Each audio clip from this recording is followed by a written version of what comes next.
नमस्कार, जय हिंद दोस्तों। कैसे हैं आप सब? आशा करता हूं आपकी पढ़ाई बहुत ही अच्छी चल रही होगी और अपनी परीक्षा के लिए आप दृढ़ संकल्पित होकर मेहनत कर रहे होंगे। सफलता की सर्वश्रेष्ठ कुंजी मेहनत ही होती है, आपकी लगन ही होती है। अगर आपको सफल होना है, जीवन में एक लक्ष्य हासिल करना है, तो दृढ़ संकल्पित होकर लगातार उस लक्ष्य के प्रति खुद को समर्पित रखिए।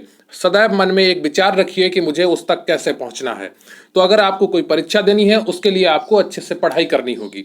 तो अच्छे से पढ़ाई करने के लिए आपको सबसे पहले अपना पूरा टॉपिक पढ़ना होता है, फिर उससे जुड़े हुए आपको प्रश्न हल करने होते हैं और फिर उससे जुड़े हुए जो विगत परीक्षाओं में आए हुए प्रश्नों को करना होता है। तो आपने प्राचीन भारत का इतिहास जो है वो पूरा टॉपिक पढ़ लिया है, फिर उससे कुछ जुड़े प्रश्न भी किए आपने हर टॉपिक के साथ। आज आपको कराए जाएंगे जो प्राचीन भारत के इतिहास के हैं, जो परीक्षाओं में पूछे हुए प्रश्न हैं यूपी ट्रिपल एससी आयोग के द्वारा, उन प्रश्नों को आज हम दूसरे भाग में करेंगे। इससे पहले हमने पार्ट 1 में 34 क्वेश्चन किए थे, आज हम 35 से 60 क्वेश्चन तक दूसरे भाग में करेंगे। कुल 78 क्वेश्चन यूपी ट्रिपल एससी ने आपके प्राचीन इतिहास से पूछे हैं, जिनका समायोजन आपके इन वीडियोज में किया गया है। कुल 3 पार्ट में ये सभी क्वेश्चन आपको करा दिए जाएंगे और फुल डिटेल एनालिसिस के साथ। इसीलिए ये वीडियोज आपके लिए बहुत महत्वपूर्ण है, इन्हें बहुत ही ध्यान से देखिए और जितना शुरू करिए उतना अंत तक देखिए, क्योंकि हर क्वेश्चन आपके लिए इंपॉर्टेंट है, हर टॉपिक से जुड़ा हुआ क्वेश्चन है जो आपकी परीक्षा में पूछा गया है। अगर आप खुद के प्रति दृढ़ संकल्पित हैं, आप एक ईमानदार हैं अपनी नौकरी के प्रति, अपने लक्ष्य के प्रति, तो आप ये पूरा वीडियो ईमानदारी से देखिएगा और शुरू से लेकर अंत तक देखिएगा, ताकि आपका ध्यान कहीं ना भटके और आपको हर एक चीज समझ में आए। तो चलिए शुरू करते हैं आज का वीडियो, लेकिन उससे पहले इसमें क्या क्या पढ़ेंगे वो तो समझ लीजिए। तो इसमें सबसे पहले हम मौर्य एवं मौर्योत्तर साम्राज्य पढ़ेंगे और गुप्त एवं गुप्तोत्तर साम्राज्य के पढ़ेंगे। इन 2 टॉपिक से जुड़े जितने भी प्रश्न हैं उन सब चीजों को आज हम पढ़ेंगे। ये आपका दूसरा पार्ट है, एक कल तीसरा पार्ट और आएगा, फिर आपकी मध्यकालीन भारत का इतिहास प्रारंभ हो जाएगा। क्लियर है आपको? तो ये आपकी मुख्य सेविका की परीक्षा, यूपी ट्रिपल एससी पीटी की परीक्षा, वीडियो 2018 की परीक्षा और वे सभी परीक्षा जहां पर हिस्ट्री पूछी जाती है उन सब के लिए इंपॉर्टेंट है। तो चलिए शुरू करते हैं आज का वीडियो।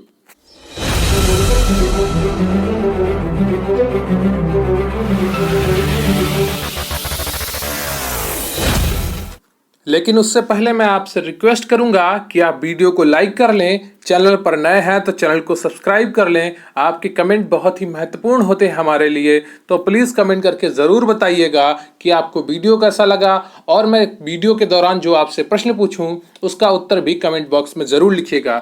टेलीग्राम चैनल पर आप हमें ज्वाइन कर सकते हैं, इसका लिंक आपको डिस्क्रिप्शन बॉक्स में मिल जाएगा, और प्लीज़ वीडियो अंत तक देखें।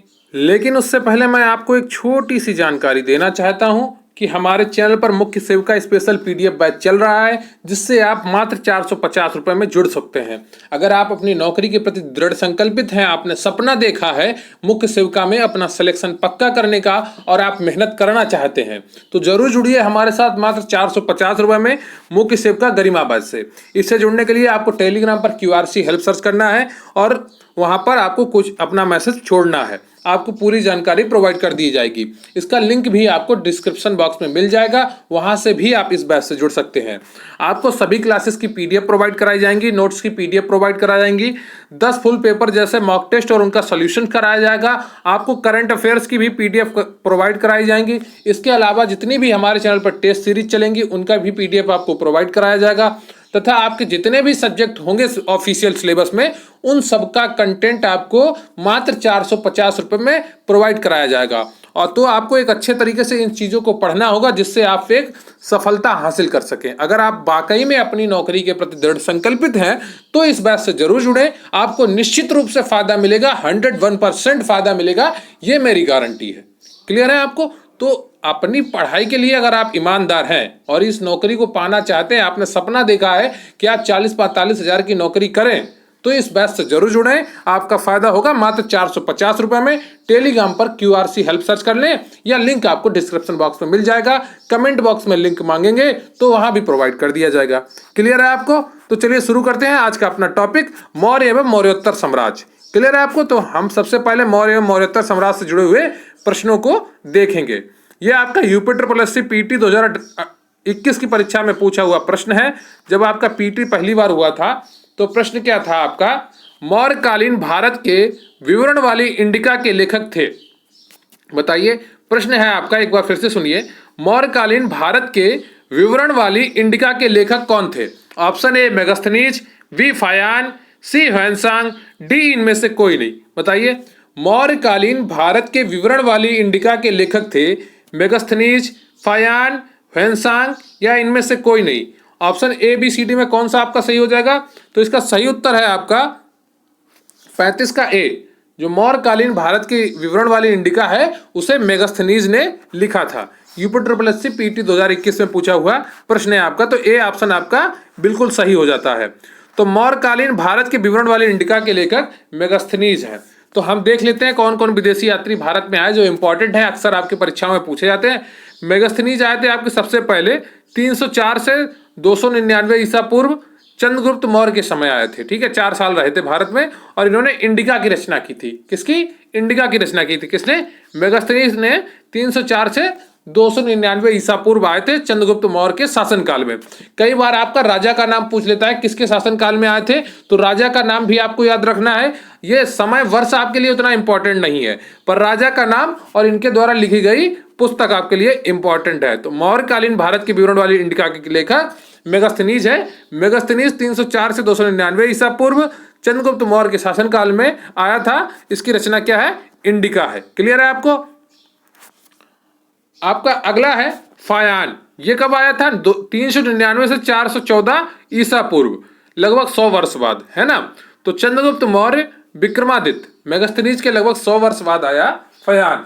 तो चंद्रगुप्त विक्रमादित्य के समय पे आया था ये। इसका रचना इसकी थी फो क्यू की। इसका ग्रंथ क्या है? फो क्यू की। फायान का ग्रंथ क्या है? फो क्यू की।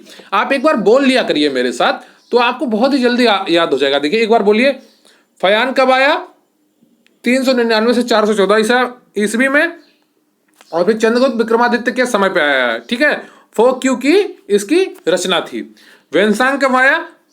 तो 629 से 645 ईस्वी के मध्य, और इसकी रचना क्या थी? सी यू की। ये दोनों चीन से आए थे। कहां से आए थे? चीन से। फायान और ह्वेनसांग कहां से आए थे? चीन से आए थे। फिर से एक बार, फायान कब आया? चंद्रगुप्त विक्रमादित्य के समय में। कौन सी रचना है इसकी? फो क्यू की है। ह्वेनसांग कब आया? 629 से 645 ईस्वी। ये हर्षवर्धन के समय पे आया था। ठीक है, ह्वेनसांग जो है ये आपका हर्षवर्धन के समय पे आया था। यहाँ पर हर्षवर्धन नहीं लिखा है। इसकी रचना सी यू की है। मेगास्थनीज किसके समय पे आया? चंद्रगुप्त मौर्य के समय पे आया था, और इसने इंडिका की रचना की थी। क्लियर है आपको? आपका अगला प्रश्न है चरक संहिता संबंधित है। बताइए, यूपी पीटी 2021 में पूछा हुआ प्रश्न है। तो देखिए कितना फेवरेट प्रश्न है आपका जो पूछा गया था। चरक संहिता संबंधित है राजनीति से, चिकित्सा से, वास्तुकला से, गणित से। बताइए, चरक संहिता किससे संबंधित है? राजनीति से संबंधित है, या चिकित्सा से संबंधित है, या वास्तुकला से संबंधित है, या गणित से संबंधित है? यूपी पीटी 2021 में पूछा हुआ प्रश्न है। तो चरक संहिता आपकी चिकित्सा से संबंधित है। 36 का बी ऑप्शन आपका बिल्कुल सही हो जाता है। क्लियर है आपको? तो चरक एक प्रसिद्ध आयुर्वेद के विद्वान थे जो कनिष्क यानी कि कुषाण वंश के राज दरबार में रहते थे। क्लियर है आपको? चरक एक प्रसिद्ध आयुर्वेद के विद्वान थे जो कनिष्क यानी कि कुषाण वंश के राज दरबार में रहते थे।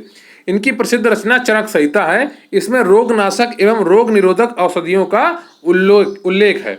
2 प्रकार की औषधियां होती हैं। एक आपका रोग निरोधक होती हैं जो रोगों से बचाती हैं, और एक रोगनाशक होती हैं। जब आपके शरीर में रोग हो गया तो रोगनाशक उनका प्रयोग करते हैं औषधियों का। क्लियर है आपको?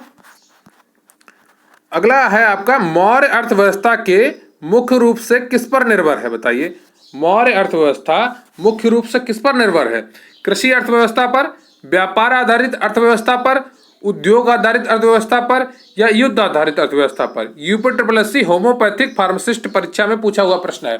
अब आप देखिए, होम्योपैथिक फार्मासिस्ट परीक्षा में पूछा गया जीएस का प्रश्न, लेकिन कुछ लोग कह रहे हैं कि मुख्य सेविका में जीएस नहीं पूछी जाएगी। कितनी मूर्खतापूर्ण बात करते हैं।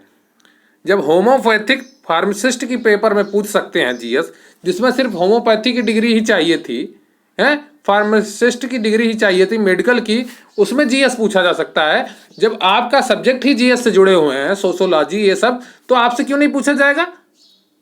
तो आपसे भी पूछा जाएगा। एक समझदारी भरी बातें, और जीएस अच्छे से पढ़िए, आपके पेपर में अवश्य आएगा। मौर्य अर्थव्यवस्था मुख्य रूप से किस पर निर्भर थी?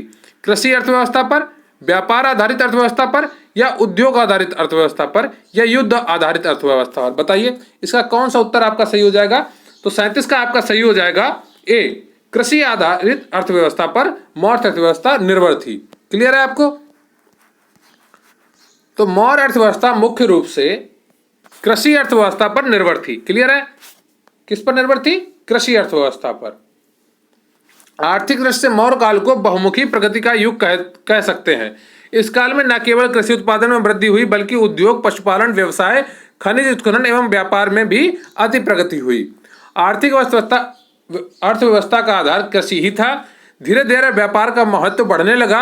अर्थव्यवस्था में नई भूमि पर कृषि को प्रोत्साहन देने की बात की गई। क्लियर है आपको?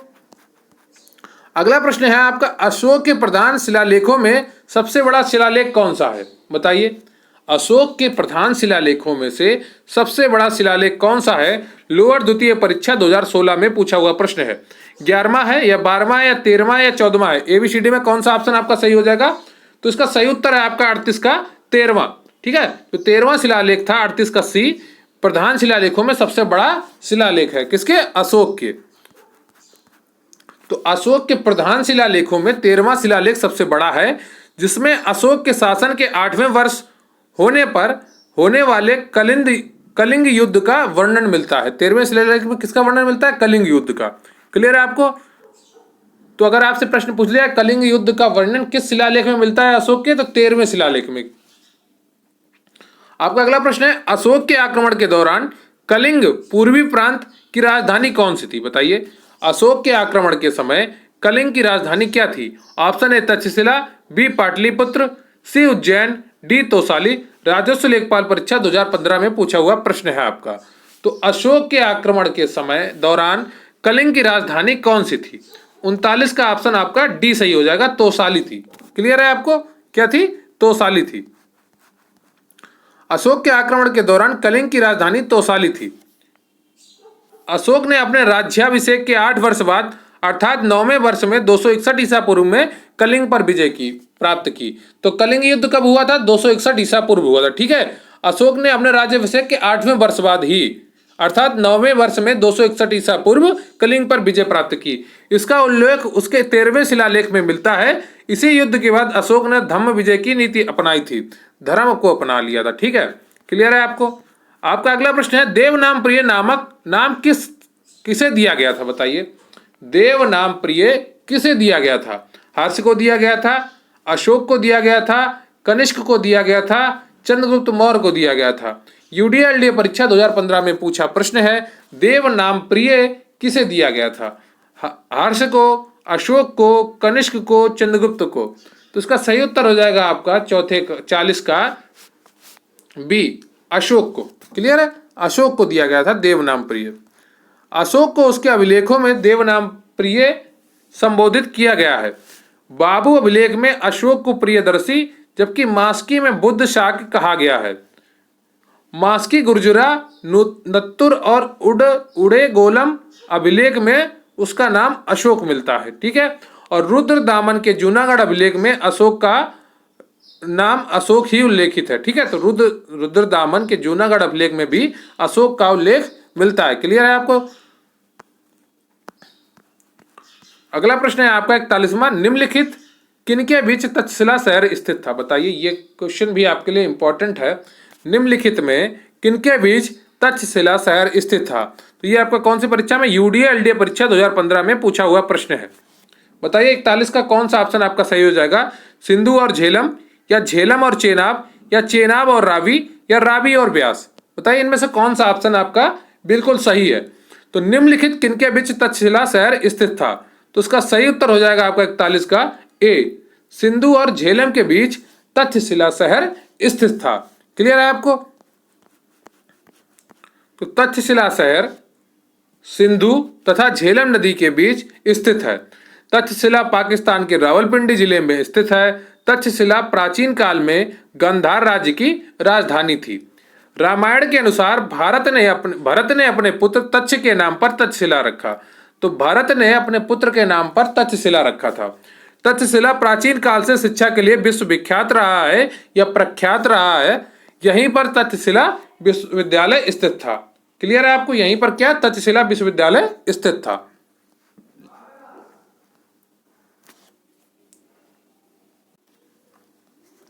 तो सम्राट अशोक का कौन सा शिलालेख कलिंग पर उसके विजय को उल्लेख करता है? बताइए। आपका अगला प्रश्न है, सम्राट अशोक का कौन सा शिलालेख कलिंग पर उसके विजय का उल्लेख करता है? ऑप्शन ए प्रथम, ऑप्शन बी चतुर्थ, ऑप्शन सी 10वें या ऑप्शन डी 13वें।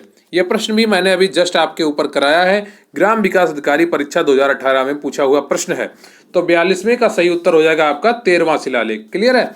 42 का आपका डी सही हो जाएगा। 13वें शिलालेख में यही आपका सबसे बड़ा, यही आपका कलिंग के विजय का उल्लेख भी है। तो सम्राट अशोक द्वारा बनवाए गए कुल 14 शिलालेख प्राप्त हुए हैं, जिसमें से 13वां अभिलेख सबसे बड़ा माना जाता है। 13वें अभिलेख में सम्राट अशोक द्वारा कलिंग पर उसकी विजय का उल्लेख मिलता है। मौर्य काल के स्तंभ के ऊपर विभिन्न प्रकार की कलाकृतियों के चित्रित किया गया है। इन स्तंभों में से एक सारनाथ का स्तंभ है, जिस पर सिंह की आकृति को चित्रित किया गया है और इसी को भारत सरकार का आधिकारिक प्रतीक चिन्ह भी बनाया गया है। क्लियर है? जिसमें 4 शेर बैठे हैं वो वाला चिन्ह। आपका अगला प्रश्न है, अशोक का सिंह चतुर्मुख स्तंभ शीर्ष कहां एक स्तंभ पर था? बताइए। क्या कन्नौज में था, क्या गौतम बुद्ध नगर में थे, क्या संभल में था या सारनाथ में था? जस्ट अभी आपको ऊपर बताया है। राज्य मंडी परिषद परीक्षा 2019 में पूछा हुआ ये प्रश्न है आपका। तो 43 का आपका सही हो जाएगा डी, सारनाथ में स्थित था। क्या? अशोक का सिंह चतुर्मुख स्तंभ सारनाथ में स्थित था। क्लियर है आपको? कोई कंफ्यूजन नहीं, एक लक्ष्य लिया है आपने, बस उस पर धीरे धीरे बढ़ते रहिए। संकल्पों से कभी मत डरे नहीं और संकल्प लेकर पीछे हटे नहीं। चुनौती जीवन में मिलती रहेंगी हर समय पर। अगर आप जीवन को स्वीकार करते हैं, जीवन में आप कुछ बदलाव करना चाहते हैं, तो आपको चुनौतियों को सामना तो करना ही पड़ेगा।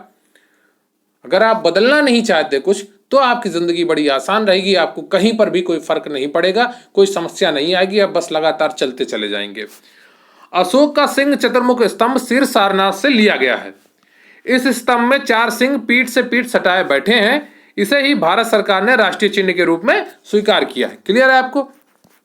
तो अच्छे से पढ़ते रहिए, आपका फायदा जरूर होगा। लक्ष्य आधारित पढ़ाई जरूर करनी चाहिए हर किसी को, ताकि एक लक्ष्य जो आपने एक टारगेट देखा रखा है, एक सपना देखा है, वो पूरा हो सके। आपका अगला प्रश्न है, चंद्रगुप्त मौर्य के इस प्रसिद्ध राजनीतिक सलाहकार को निम्नलिखित सभी नामों से जाना जाता है इसके अलावा। तो ये 4 ऑप्शन दिए हैं, इसमें एक ऐसा नाम दिया है जो उस चंद्रगुप्त के सलाहकार का नाम नहीं है। बताइए ABCD में कौन सा वो नाम है? चाणक्य, विष्णुगुप्त, कौटिल्य या समुद्रगुप्त? ग्राम विकास अधिकारी 2018 की परीक्षा में पूछा हुआ प्रश्न है आपका। तो इसका सही उत्तर हो जाएगा आपका डी, समुद्रगुप्त। चाणक्य, विष्णुगुप्त, कौटिल्य एक ही आदमी के नाम है जो चंद्रगुप्त के गुरु थे और फिर राजनीतिक सलाहकार बने और फिर प्रधानमंत्री बने। क्लियर है आपको? तो कौटिल्य को भारतीय राजनीतिक विचारों का जनक माना जाता है। इसके अन्य नाम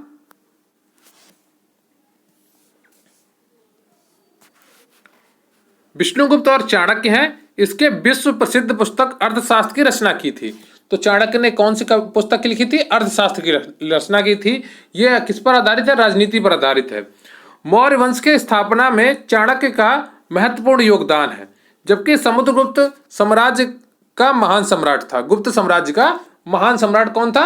समुद्रगुप्त का था। इसे भारत का नेपोलियन भी कहा जाता है। किसे कहा जाता है भारत का नेपोलियन? समुद्रगुप्त को। कई बार परीक्षाओं में पूछा हुआ प्रश्न है कि भारत का नेपोलियन किसे कहा जाता था। तो आपका अगला प्रश्न है, अशोक के कौन से शिलालेख में ब्राह्मी लिपि का प्रयोग नहीं किया गया था? यह आपका राजस्व निरीक्षक परीक्षा 2016 में पूछा हुआ प्रश्न है कि अशोक के कौन से शिलालेख में ब्राह्मी लिपि का प्रयोग नहीं किया गया था? ऑप्शन ए सारनाथ, बी सहवाजगढ़ी, सी धौली, डी इनमें से कोई नहीं। तो सही उत्तर हो जाएगा आपका 45 का बी, सहवाजगढ़ी। क्लियर है आपको? तो सहवाजगढ़ी एक गांव व ऐतिहासिक स्थल है जो पाकिस्तान के मर्दान जिले में स्थित है। यह स्थल 3री शताब्दी में सम्राट अशोक द्वारा स्थापित शिलालेख के लिए प्रसिद्ध है। इस शिलालेख में खरोष्टी लिपि का प्रयोग किया गया है। 30 जनवरी 2004 को यूनेस्को द्वारा इसे ऐतिहासिक स्थल के विश्व विरासत सूची में शामिल कर लिया गया था। क्लियर है आपको? आपका अगला प्रश्न है, निम्नलिखित में से मौर्य कला का सर्वोत्तम प्रतिमान कौन सा है? बताइए। निम्नलिखित में से मौर्य कला का सर्वोत्तम प्रतिमान कौन सा है? स्तंभ है, स्तूप है, चैत्य है या बारादरी है? कनिष्ठ सहायक परीक्षा 2016 में पूछा हुआ प्रश्न है आपका। निम्नलिखित में से मौर्य कला का सर्वोत्तम प्रतिमान कौन सा है? तो सही उत्तर क्या हो जाएगा आपका 46 का ए, स्तंभ मौर्य काल में काफी ज्यादा बनाए गए थे। तो मौर्य काल का सर्वोत्तम प्रतिमान स्तंभ है। मौर्य कला का विकास भारत में मौर्य साम्राज्य के युग में 4वीं से 2री सदी ईसा पूर्व तक हुआ। सारनाथ और कुशीनगर जैसे धार्मिक स्थानों के रूप में स्वयं सम्राट अशोक ने इसकी रचना की थी, इनकी रचना संरचना की थी। ठीक है, क्लियर है आपको? आपका अगला प्रश्न है, निम्नलिखित में से कौन सा अशोक के साम्राज्याधीन नहीं था? बताइए, निम्नलिखित में से कौन सा अशोक के साम्राज्याधीन नहीं था? कश्मीर, गुर्जर, कर्नाटक, कामरूप। कनिष्ठ सहायक परीक्षा 2016 में पूछा हुआ प्रश्न है आपका। निम्नलिखित में से कौन सा अशोक के साम्राज्याधीन नहीं था? तो 47 का आपका ऑप्शन डी सही हो जाएगा, कामरूप। क्लियर है आपको? आपका अगला प्रश्न है, कर्नाटक के मास्की अभिलेख तथा दतिया जिला के गुर्जरा अभिलेख से यह ज्ञात होता है कि अशोक का साम्राज्य कर्नाटक तथा गुर्जरा तक विस्तृत था। अशोक का कश्मीर पर भी अधिकार था, उसने यहां पर श्रीनगर को बसाया था। कल्हड़ के राज तरंगड़ी के अनुसार अशोक की मृत्यु के बाद जब केंद्रीय सत्ता कमजोर पड़ने लगी, तब उसके राज्य प्रतिनिधि जालोक ने अपनी स्वतंत्रता की घोषणा कर कश्मीर को मौर्य साम्राज्य से अलग कर लिया। कामरूप असम का पुराना नाम है, यह अशोक के साम्राज्याधीन नहीं था। अगर आपसे परीक्षा में पूछा जाए कामरूप किसका पुराना नाम है, तो असम का है। क्लियर है आपको? आपका अगला प्रश्न है, बृहद सांची स्तूप किस काल से संबंधित है? बताइए, बृहद सांची स्तूप किस काल से संबंधित है? चकबंदी लेखपाल परीक्षा 2015 में पूछा हुआ प्रश्न है। कुषाण काल, गुप्त काल, हर्षवर्धन काल या मौर्य काल? बताइए, इनमें से कौन सा ऑप्शन आपका सही हो जाएगा? बृहद सांची स्तूप किस काल से संबंधित है? बताइए। तो इसका सही उत्तर क्या हो जाएगा 48 का?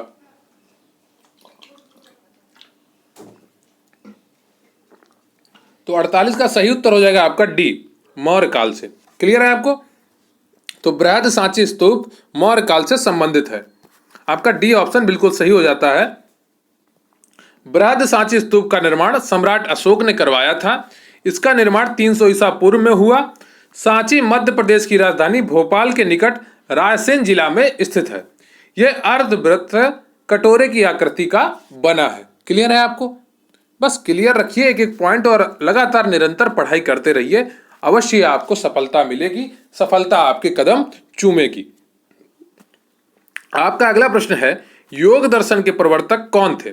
महर्षि जैमिनी थे या स्वामी रामदेव थे या महर्षि पतंजलि थे या महर्षि अरविंद थे? एबीसीडी में कौन सा ऑप्शन आपका सही है? गन्ना पर्यवेक्षक परीक्षा 2016 में पूछा हुआ प्रश्न है। बताइए। तो योग दर्शन के प्रवर्तक कौन थे? महर्षि जैमिनी, स्वामी रामदेव, महर्षि पतंजलि या महर्षि अरविंद? तो 49 का आपका ऑप्शन सही हो जाएगा सी, महर्षि पतंजलि थे योग दर्शन के प्रवर्तक। क्लियर है आपको? तो योग दर्शन के प्रवर्तक महर्षि पतंजलि थे। इनका जन्म गोनाराध्य गोनिया में हुआ था। क्लियर है आपको? कहां पर हुआ था? गोनाराध्य में हुआ था। माना जाता है कि वे व्याकरणाचार्य पाणिनि के शिष्य थे। कौन थे?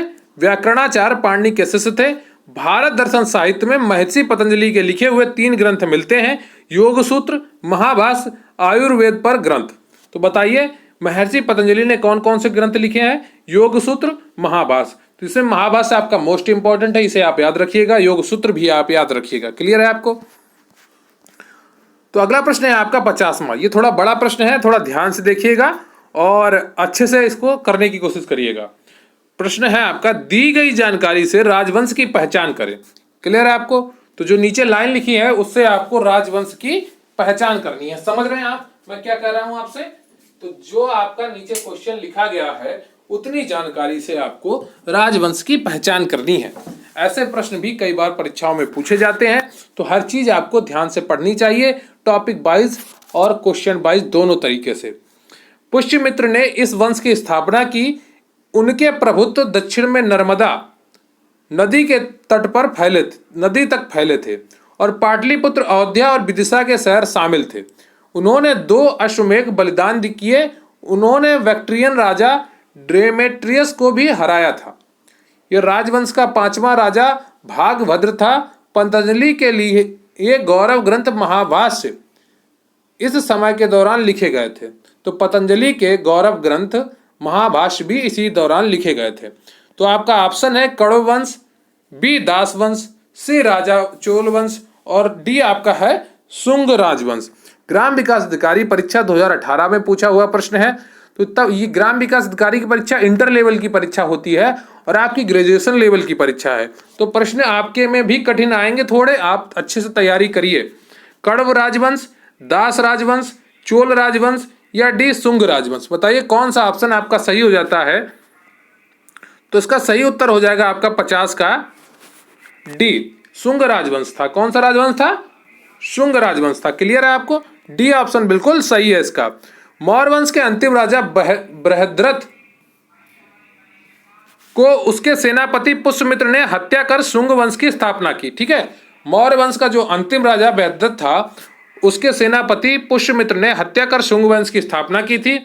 मालविका अग्निमित्र दिव्यावदान व तारानाथ के अनुसार पुष्यमित्र का साम्राज्य उत्तर हिमालय से लेकर बरार यानी कि विदर्भ तक तथा पश्चिम में पंजाब से लेकर पूर्व में मगध तक विस्तृत था। शुंग राजवंश के शासनकाल में ही पतंजलि ने महाभाष्य की रचना की थी। क्लियर है आपको? आपका अगला प्रश्न है, प्राचीन भारत के महान व्याकरण विद पतंजलि किसके समकालीन थे? बताइए। प्राचीन भारत के महान व्याकरणविद पतंजलि किसके समकालीन थे?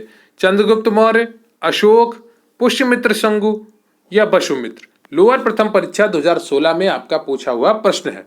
प्राचीन भारत के महान व्याकरणविद पतंजलि किसके समकालीन थे? तो इसका सही उत्तर हो जाएगा आपका 51 का सी, पुष्यमित्र शुंग के समकालीन थे। क्लियर है आपको? तो प्राचीन भारत के महान व्याकरणविद पतंजलि शुंग वंश के संस्थापक पुष्यमित्र शुंग के राजपुरोहित थे। उन्होंने पाणिनि की अष्टाध्यायी नामक पुरातन व्याकरण ग्रंथ पर महाभाष्य नामक टीका लिखी। क्लियर है? तो अष्टाध्यायी किसने लिखी थी? पाणिनि ने लिखी थी। महाभाष्य किसने लिखी? ये लिखी है आपके पतंजलि ने। ठीक है, क्लियर है आपको? बस छोटी छोटी चीजें हैं, बस एक बार रिवाइज करते रहिए, आपको सारी चीजें याद हो जाएंगी। आप हिम्मत हार जाएंगे तो फिर कैसे याद होंगी। अगर आपने अभी तक चैनल को सब्सक्राइब नहीं किया है, प्लीज चैनल को सब्सक्राइब कर लीजिए और वीडियो को लाइक कर लीजिए और कमेंट करके जरूर बताइएगा कि आपको वीडियो कैसा लगा। और आज का आपका प्रश्न है कि भारत में जो संसद का उल्लेख है वो कौन से अनुच्छेद के तहत किया गया? ठीक है, भारत में संसद का उल्लेख कौन से अनुच्छेद के तहत किया गया है?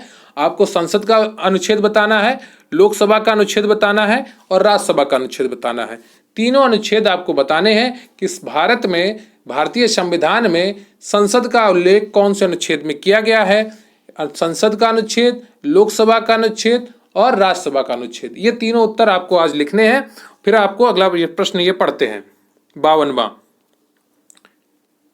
तो आपका प्रश्न है, कनिष्क प्रथम के शासनकाल के दौरान कौन सा प्रसिद्ध आयुर्वेद विद्वान रहता था? बताइए।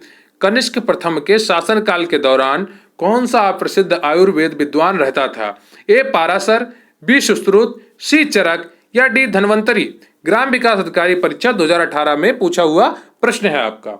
तो इसका सही उत्तर हो जाएगा आपका 52 का सी, चरक। कौन था? चरक था आपका। क्लियर है आपको? तो आपका कौन सा उत्तर है? आपका सी, चरक। 52 का सी। तो चरक एक महर्षि एवं आयुर्वेद विद्वान के रूप में विख्यात थे। एक महर्षि भी थे चरक और आयुर्वेद विद्वान भी थे। वे कुषाण राज्य के राजवैद्य थे। इन्हें आयुर्वेद के पितामह के रूप में जाना जाता है। इनके द्वारा रचित चरक संहिता एक प्रसिद्ध आयुर्वेद ग्रंथ है। ये कुषाण साम्राज्य के संस्थापक कनिष्क प्रथम के दरबार में रहते थे। क्लियर है आपको? आपका अगला प्रश्न है, कुषाण मूलतः कहाँ के निवासी थे? मध्य एशिया या चीनी तुर्कमेनिस्तान या तिब्बत या ईरान? स्टेनोग्राफर परीक्षा 2016 में पूछा हुआ प्रश्न है आपका। कुषाण मूलतः कहाँ के निवासी थे? मध्य एशिया, चीनी तुर्कमेनिस्तान, तुर्किस्तान या तिब्बत या ईरान? तो इसका सही उत्तर हो जाएगा आपका 53 का ए, मध्य एशिया के। कुषाण कहाँ के निवासी थे? मध्य एशिया के। क्लियर है आपको? तो कुषाण मूलतः मध्य एशिया के निवासी थे। वहां से निकाले जाने पर ये लोग काबुल कंधार में आकर बस गए तथा वहां की सभ्यता से प्रभावित हुए। यह भारत आने वाली यूची जाति के 5 शाखाओं में से एक थी। क्लियर है आपको? अब हम पढ़ेंगे गुप्त एवं गुप्तोत्तर साम्राज्य के प्रश्न जो यूपी SSC द्वारा विभिन्न परीक्षाओं में पूछे गए हैं। इससे पहले हमने मौर्य और मौर्योत्तर साम्राज्य के प्रश्न पढ़े जो विभिन्न परीक्षाओं में पूछे गए थे। तो एक एक प्रश्न आपके लिए इंपॉर्टेंट है। हर प्रश्न को मन से पढ़िए और ईमानदारी से पढ़िए ताकि जो आपका सिलेक्शन है उसकी गारंटी सुनिश्चित हो सके।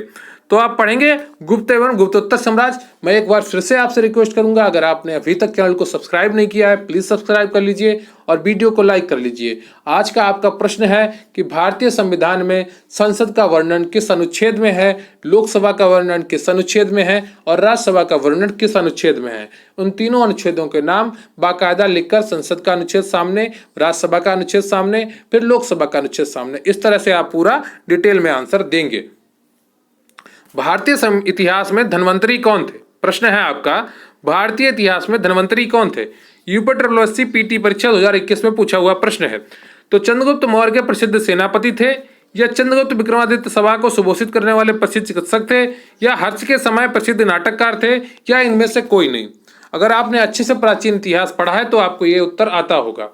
भारतीय इतिहास में धन्वंतरी कौन थे? चंद्रगुप्त मौर्य के प्रसिद्ध सेनापति, या चंद्रगुप्त विक्रमादित्य के सभा को सुशोभित करने वाले प्रसिद्ध चिकित्सक, या हर्ष के समय के एक प्रसिद्ध नाटककार, या इनमें से कोई नहीं।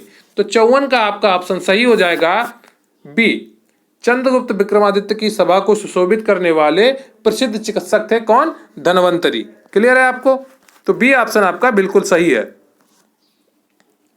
भारतीय इतिहास में प्रसिद्ध चिकित्सक धन्वंतरी गुप्त वंश के प्रतापी शासक चंद्रगुप्त विक्रमादित्य के दरबार में रहते थे। क्लियर है आपको?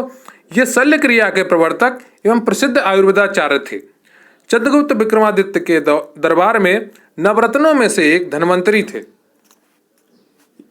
अन्य छपड़क थे, शंकु थे, बेताल भट्ट थे, घटकपर थे और बररुचि थे, अमर सिंह थे, बहरामीर थे और कालिदास थे। तो आपके लिए इंपॉर्टेंट कौन कौन से नाम है? एक तो आपका धन्वंतरी नाम इंपॉर्टेंट है, फिर बररुचि आपके लिए इंपॉर्टेंट है, बहरामीर आपके लिए इंपॉर्टेंट है और कालिदास आपके लिए इंपॉर्टेंट है। इन नामों को आप जरूर रखिएगा याद कि ये चंद्रगुप्त विक्रमादित्य के दरबार में रहते थे।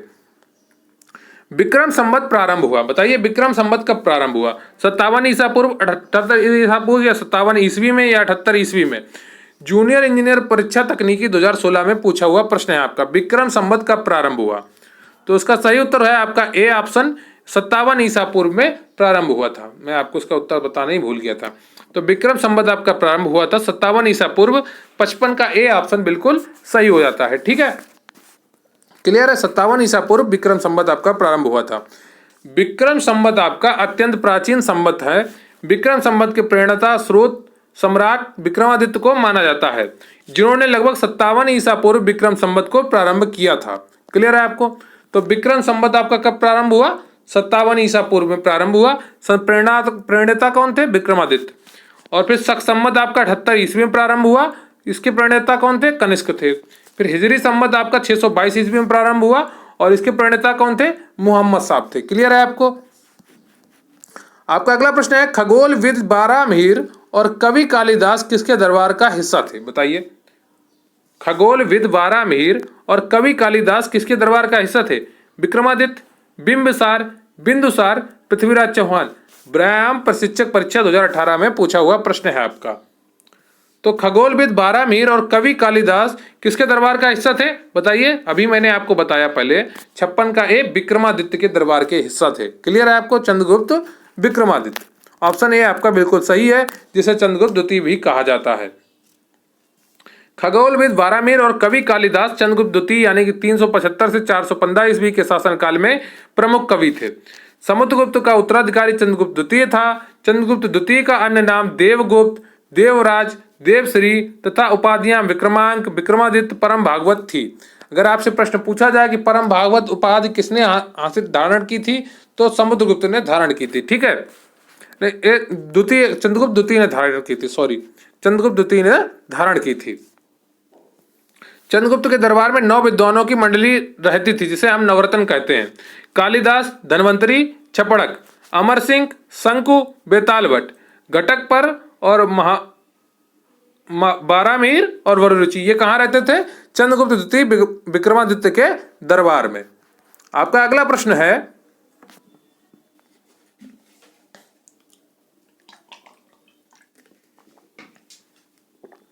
हर्षवर्धन ने 5 इंडीज को अपने नियंत्रण में लिया, इनमें से कौन सा 5 इंडीज था? बताइए।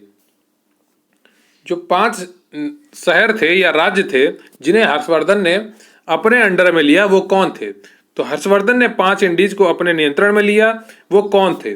ग्राम विकास अधिकारी 2018 की परीक्षा में पूछा हुआ प्रश्न है। ऑप्शन ए पंजाब, कन्नौज, बंगाल, बिहार और जयपुर। बी पंजाब, कन्नौज, बंगाल, बिहार और उड़ीसा। सी पंजाब, कन्नौज, बंगाल, उत्तर प्रदेश और उड़ीसा। डी राजस्थान, कन्नौज, बंगाल, बिहार और उड़ीसा। बताइए 57 का कौन सा ऑप्शन आपका सही हो जाएगा? तो 57 का आपका ऑप्शन नंबर बी सही हो जाएगा। तो 5 इंडीज कौन थे? पंजाब था, कन्नौज था, बंगाल था, बिहार था, उड़ीसा था। एक बार मेरे साथ बोलिए, हर्षवर्धन ने कौन से 5 इंडीज में राज किया? पंजाब में, कन्नौज में, बंगाल में, बिहार में, उड़ीसा में। क्लियर है आपको? तो हर्षवर्धन पुष्यभूति वंश का महान राजा था।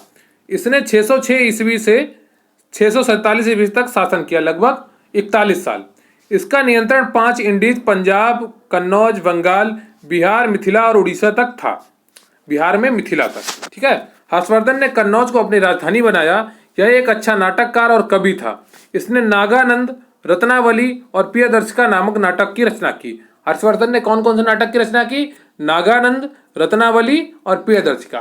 क्लियर है आपको? आपका अगला प्रश्न है, वह स्थल जहां हर्षवर्धन ने बौद्ध महासम्मेलन आयोजित किया था, बताइए कौन सा है? ये प्रश्न भी कई बार मैं आपको पढ़ा चुका हूं। काशी, प्रयाग, अयोध्या या सारनाथ। जूनियर इंजीनियर परीक्षा 2015 में पूछा हुआ प्रश्न है आपका। बताइए वह स्थल जहां हर्षवर्धन ने बौद्ध महासम्मेलन का आयोजन किया था, कौन सा ऑप्शन इसमें सही हो जाएगा? ए, बी, सी, डी। तो इसका सही उत्तर हो जाएगा आपका 58 का बी, प्रयाग में। क्लियर है आपको? तब इलाहाबाद का नाम प्रयागराज ही होता था। कब? जब यह घटना घटी थी, जब आयोजन हुआ था। बाद में अकबर ने इसका नाम इलाहाबाद कर दिया था। क्लियर है आपको? और फिर अभी योगी आदित्यनाथ जी ने फिर से इसका नाम प्रयागराज कर दिया। प्रयाग वह स्थल है जहां हर्षवर्धन ने बौद्ध महासम्मेलन का आयोजन किया था। कहा जाता है प्रयाग में क्या किया था? बौद्ध महासम्मेलन का आयोजन किया था। कहा जाता है हर 5वें वर्ष में प्रयागराज में महामोक्ष परिषद का आयोजन करता था। हर्ष क्या करता था? हर 5वें वर्ष में प्रयागराज में महामोक्ष परिषद का आयोजन करता था तथा वहां पर भारी दान करता था। वर्तमान में इस महामोक्ष परिषद को कुंभ के तौर पे देखा जा सकता है। किसके तौर पे देखा जा सकता है? कुंभ के तौर पे। आपका अगला प्रश्न है, कन्नौज से पूर्व हर्षवर्धन कहाँ का शासक था? कौशाम्बी का था या कुशीनगर का था या श्रावस्ती का था या थानेश्वर का था? अमीन परीक्षा 2016 में पूछा हुआ प्रश्न है आपका। कन्नौज से पूर्व हर्षवर्धन कहाँ का शासक था? कौशाम्बी, कुशीनगर, श्रावस्ती या थानेश्वर? अमीन परीक्षा 2016 में पूछा हुआ आपका प्रश्न है। तो 59 का कौन सा आपका सही हो जाएगा ऑप्शन? कई बार मैंने आपको ये कराया है, तो इसका सही उत्तर हो जाएगा ऑप्शन डी, थानेश्वर। ठीक है, 59 का डी ऑप्शन आपका बिल्कुल सही हो जाता है। क्लियर है आपको? अच्छे से पढ़ते रहिए, एक संकल्पित होकर, एक दृढ़ संकल्प लेकर, ताकि सफलता आपके कदम चूमे, आप सफलता के पीछे न घूमे। तो हर्षवर्धन अंतिम हिंदू सम्राट था जिसने समस्त उत्तरी भारत पर राज किया। अंतिम जो हिंदू सम्राट था जिसने समस्त भारत पर राज किया था, उत्तरी भारत पर, वो कौन था? हर्षवर्धन था। हर्षवर्धन 606 ईस्वी में थानेश्वर के सिंहासन पर बैठा तथा बाद में कन्नौज को अपनी राजधानी बनाया। किसने कन्नौज को अपनी राजधानी बनाया? हर्षवर्धन ने। क्लियर है आपको? 606 ईस्वी, मात्र 14 वर्ष की उम्र में, साथ की 16 वर्ष की उम्र में हर्षवर्धन गद्दी पर बैठा था। क्लियर है आपको? अगला प्रश्न है आपका, गुप्त काल की प्रसिद्ध महिला शासक कौन थी? बताइए। कुबेर गंगा थी या प्रभावती गुप्ता थी या राजश्री थी या कुमार देवी थी? यूडीएलडी परीक्षा 2015 में पूछा हुआ प्रश्न है आपका। गुप्त काल की प्रसिद्ध महिला शासक कौन थी? कुबेर गंगा, प्रभावती गुप्ता, राजश्री या कुमार देवी? तो इसमें से कौन सा ऑप्शन आपका सही हो जाएगा? 60 का बी ऑप्शन बिल्कुल सही है। प्रभावती गुप्ता जो थी वो गुप्त काल की प्रसिद्ध महिला शासक थी। क्लियर है आपको? तो गुप्त काल की प्रसिद्ध महिला शासक या शासिका प्रभावती गुप्ता जी थी। प्रभावती गुप्ता गुप्त वंश के शासक चंद्रगुप्त द्वितीय की पुत्री थी। इनके विवाह वाकाटक वंश महाराष्ट्र के शासन रुद्रसेन द्वितीय से हुआ था। किससे हुआ था? रुद्रसेन से हुआ था। रुद्रदमन मत पढ़ लीजिएगा, रुद्रसेन से हुआ था। किसका विवाह? प्रभावती गुप्ता का। इसका प्रमाण प्रभावती गुप्ता के पूना ताम्रपत्र से प्राप्त होता है। उन्होंने अपने पति रुद्रसेन द्वितीय की मृत्युपरांत स्वयं अपने पुत्रों को संरक्षिका बनकर शासन को संभाला था। क्लियर है आपको? तो ये रहे आपके कुछ प्रश्न जो आपके बचे हुए थे। तो अभी तक आपने टोटल 60 क्वेश्चन कर लिए हैं प्राचीन भारत से, ठीक है। और आपके 18 क्वेश्चन बचे हैं जो यूपीएससी द्वारा पूछेंगे, वो कल के वीडियो में मैं आपको करा दूंगा। फिर आपका मध्यकालीन भारत का इतिहास प्रारंभ हो जाएगा। मध्यकालीन भारत का इतिहास यानी कि मिडवल हिस्ट्री ऑफ इंडिया प्रारंभ हो जाएगी। तो लगातार पढ़ते रहिए, निरंतरता बनाए रखिए। आपके लिए एक छोटी सी सूचना है कि मुख्य सेविका स्पेशल पीडीएफ बैच मात्र 450 रुपए में आपको मिल सकता है, जिसका नाम है मुख्य सेविका गरिमा बैच। आज का आपका जो प्रश्न है कि भारतीय संसद भारतीय संविधान के किस अनुच्छेद में वर्णित है? संसद का अनुच्छेद, लोकसभा का अनुच्छेद और राज्यसभा का अनुच्छेद, तीनों का अनुच्छेद आपको कमेंट बॉक्स में लिखकर बताना है। और प्लीज चैनल को सब्सक्राइब कर लीजिए, वीडियो को लाइक कर लीजिए, क्योंकि बहुत ही अच्छा कंटेंट आपको हमारे चैनल पर मिलेगा। आपकी तैयारी 101% होगी। टेलीग्राम पर क्यूआर से हेल्प सर्च कर सकते हैं और सभी क्लासेस की पीडीएफ आपको प्रोवाइड कराई जाएगी। नोट्स की पीडीएफ आपको प्रोवाइड कराई जाएगी। 10 फुल पेपर जैसे मॉक टेस्ट और उनका सॉल्यूशंस भी आपको कराया जाएगा। क्या कराया जाएगा? 10 फुल पेपर जैसे मॉक टेस्ट और उनका सॉल्यूशंस भी आपको कराया जाएगा। और इसके अलावा आपके सिलेबस में जितने भी सब्जेक्ट होंगे उन सबकी पीडीएफ आपको प्रोवाइड कराई जाएगी। करंट अफेयर्स की पीडीएफ प्रोवाइड कराई जाएगी। तकरीबन आपको 500 से 550 पीडीएफ मिलेंगी, जिनकी कीमत आपको 1 रुपया भी नहीं पड़ने वाली है, 450 रुपए में। क्लियर है आपको? तो अच्छे से पढ़िए और लगातार पढ़ते रहिए। तो प्राचीन भारत का एमसीक्यू पार्ट 2 आज पूरा हुआ, जिसमें आपने मौर्य एवं मौर्योत्तर साम्राज्य को पढ़ा, गुप्त एवं गुप्तोत्तर साम्राज्य को पढ़ा। यह क्लास मुख्य सेविका भर्ती यूपीएससी पीटी की परीक्षा, वीडियो 2018 की परीक्षा एवं अन्य वे सभी परीक्षा जहां पर हिस्ट्री पूछी जाती है उनके लिए महत्वपूर्ण थी। आशा करता हूं आपको अच्छा लगा होगा। कमेंट करके जरूर बताइएगा और आज का जो प्रश्न है उसका उत्तर भी कमेंट बॉक्स में जरूर लिखिएगा। प्लीज चैनल को सब्सक्राइब कर लीजिए, वीडियो को लाइक कर लीजिए। बहुत बहुत धन्यवाद आपका। जय हिंद, जय भारत।